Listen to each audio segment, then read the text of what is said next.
Go! On!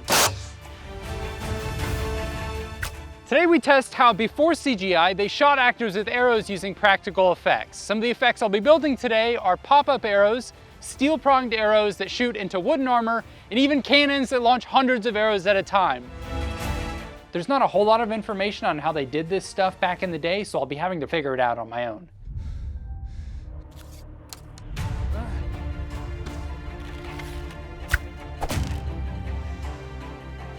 The first method of getting shot by an arrow is the pop-up rig.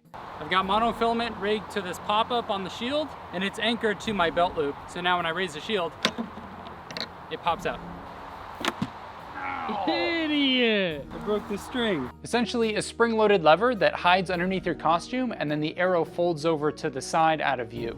It doesn't work if the arrow is visible the whole time it's flipping up. It needs to swing out towards the camera so that it's foreshortened as it pops up. All I had to go off of was this illustration from a book, so I 3D printed my own interpretation. I started out with this proof of concept, but it was way too big to hide underneath a shirt, so I scaled it down as small as I could and added some slots for Velcro straps to secure it to my body. The hinge pin is just some mild steel rod that I pressed in, and the torsion spring puts enough side load on it to not fall out. I used some heat set threaded inserts to install the spring and the sear. The sear holds down the arrow socket and is released with some monofilament or fishing line. I have two different versions of the sear to be able to release it pulling in different directions depending on what orientation I'm wearing it. You'll notice in some of the shots I'm releasing it myself, which doesn't sell the effect super well, but ideally you would have someone off camera release it for you.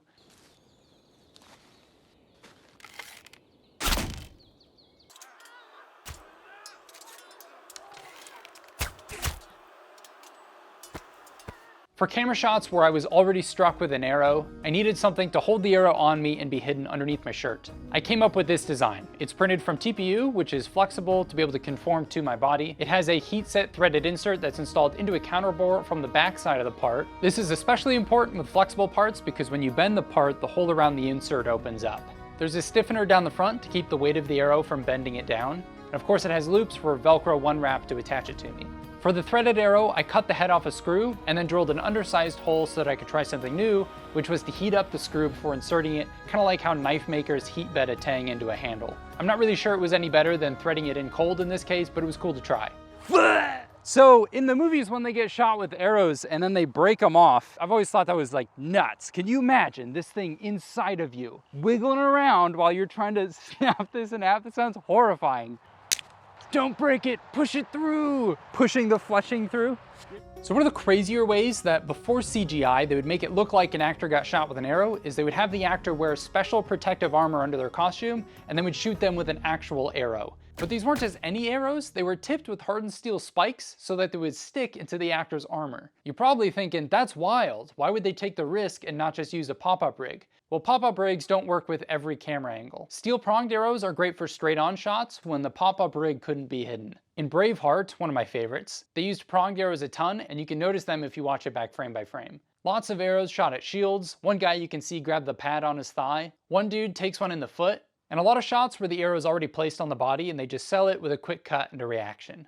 To build this special arrow, I cut the tip off and then drilled in 2 holes.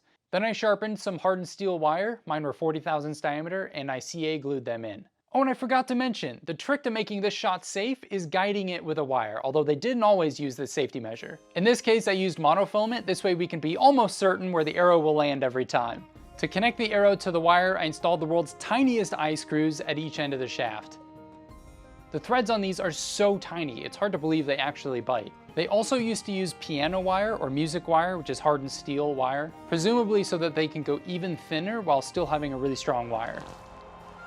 So this bow is only a 30-pound draw. I chose a pretty lightweight bow because it's just for camera and only needs to look convincing to the unkeen eye. Not like I'll actually be killing Urukai with this thing. A lightweight bow probably makes the actor look more proficient than they actually are. I know I could use all the help I could get. I've only been shooting this thing for like 2 months now.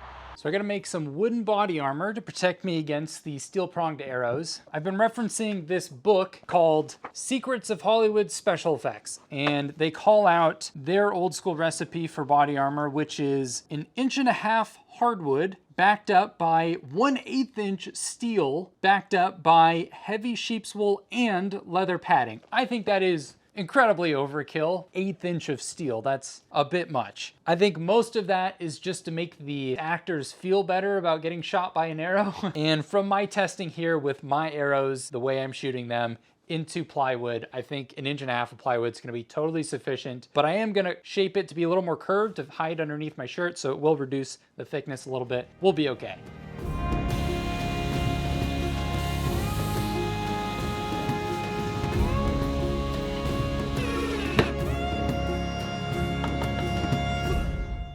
I was going to 3D print some contoured armor, but the prongs didn't really stick well into PLA when I tested. They just bounced off. A little close to the neck, bud. Close. Before I possibly put this armor on, I want to test and see just how reliable this string is, because it might not be worth me catching an arrow in the throat. Oh my. We'll see. So I'm gonna have my stunt double, Tom Bruce, stand in for me as a test dummy. When they talk about doing this effect in the book, they say that an effects person would hold the end of the monofilament by hand so that they can move around with the actor as they're moving and keeping it taut at the same time. And then once they shoot, they can let go of the line and then the actor's free to move and fall over and do whatever. The book also says they used to do this shot without a wire, so freehand, but using an air gun. The author said they once shot an actor from 12 feet without a wire, so let's pace that out. For someone who just picked up archery last month, this is kind of concerning. I don't need a full draw for this. Let's give this a shot on Tom Bruce. Oof. So anyways, let's strap that thing on me and give it a shot. That's not obvious at all, isn't it? Okay, so the plan is I step back and pull this taut. The light stand is now held back by the sandbag. Yeah. You kind of don't even need to shoot it. No, we need to shoot. Okay. You should just a tad harder this time. I gotta work on my acting, but that's crazy. See some tiny holes. This is crazy. This used to be normal practice in movies apparently before CGI. I'm sure they still use it in niche cases now if they want a certain look. Making Hollywood-sized effects on an indie budget is really tough. So if you want to see me make larger special effects, like eventually the Dark Knight truck flip perhaps, then supporting me on Patreon would help. I also made shin armor. Right there. Got it.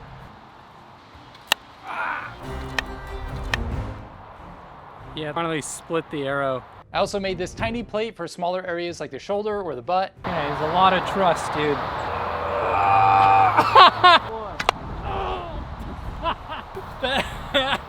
There's an arrow in your butt. What?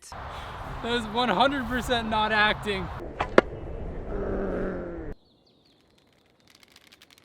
So it turns out that archery in real life doesn't really sound like it does in the movies. In fact, it doesn't really sound like much at all. It's kind of underwhelming. In my very limited experience, bowstrings don't seem to creak at all. In fact, here's what it sounds like. Nothing. I wanted to get shot at while holding a shield, so first I had to make one. The nice thing about making crude medieval stuff is your panel glue-ups don't have to be flat. So I'll be ducking behind this shield while my brother shoots me with a steel-pronged arrow.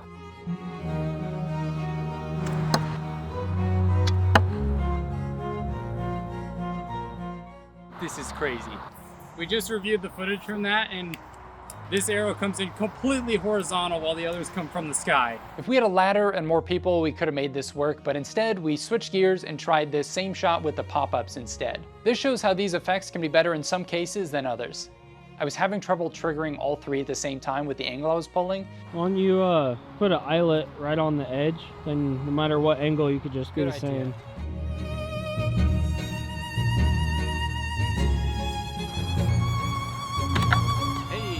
Nice. For this shot, I tied the monofilament to my bootlaces.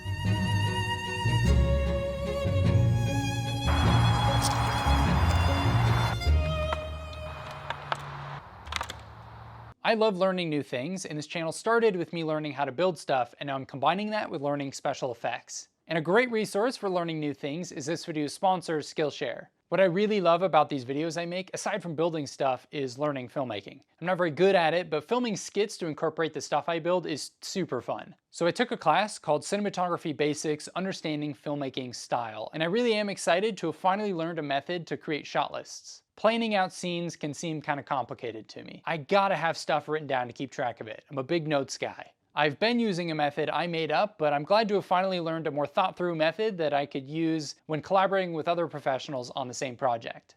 Skillshare is the largest online learning community for creatives, with thousands of classes led by industry experts across film, illustration, design, freelance, productivity, and a bunch of others. They have a learn-by-doing approach to teaching, to where a member could create a project using things they learned in the class and then share it with the community for feedback. The first 500 people to use my link in the description will get a 1-month free trial to Skillshare. Get started today. In every good medieval battle scene, there's the iconic shot where a whole company of archers looses their arrows at once to basically rain down a cloud of arrows onto their enemies. Our arrows will blot out the sun. To accomplish this, I needed a lot of arrows. I handmade 150 mock arrows that were just for the air cannons. Real arrows are expensive, and my mock arrows just needed to have the silhouette of an arrow when backlit against the sky, and so I used cheap dowels.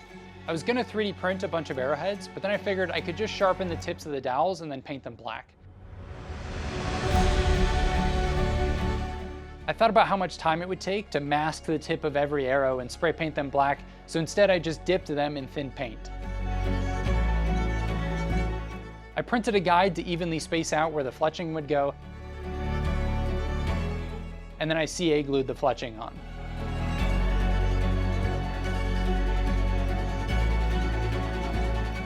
And I had a lot to do, so I put in some music and I knocked them out in about 4 hours. You've seen me build many different air cannons in the past, but this time I went for simplicity and low cost.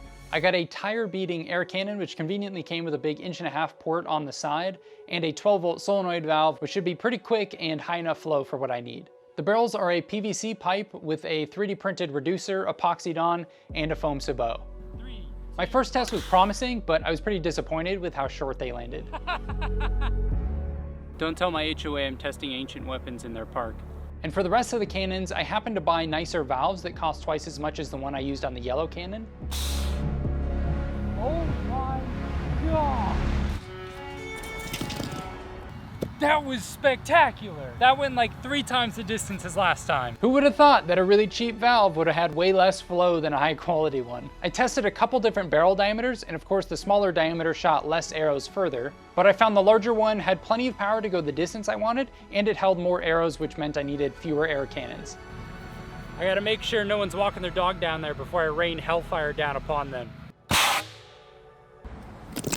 That's one of the coolest things I've ever seen. As I do air cannon stuff, I'm learning that it's not as much about the air pressure, because the black one actually had less than the yellow. It's more important about the flow rate and the area through the pipe.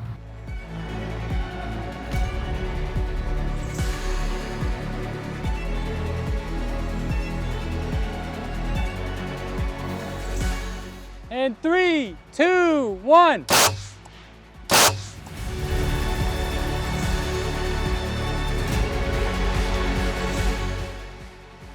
That was awesome! That's pretty frightening though.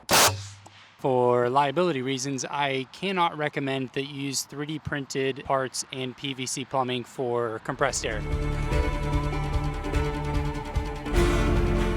So you're telling me that if I stood right here with 150 archers shooting at me, I would have been totally fine?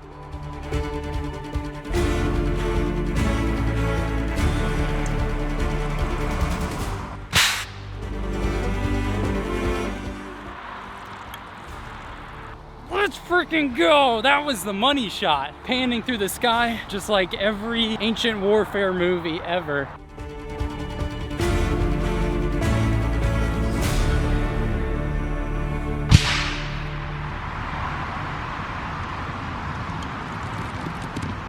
Archers, knock! Draw! Loose!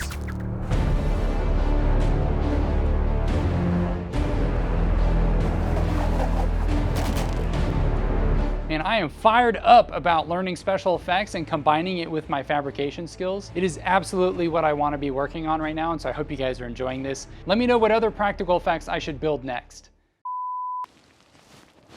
Today we test how before CGI they shot actors.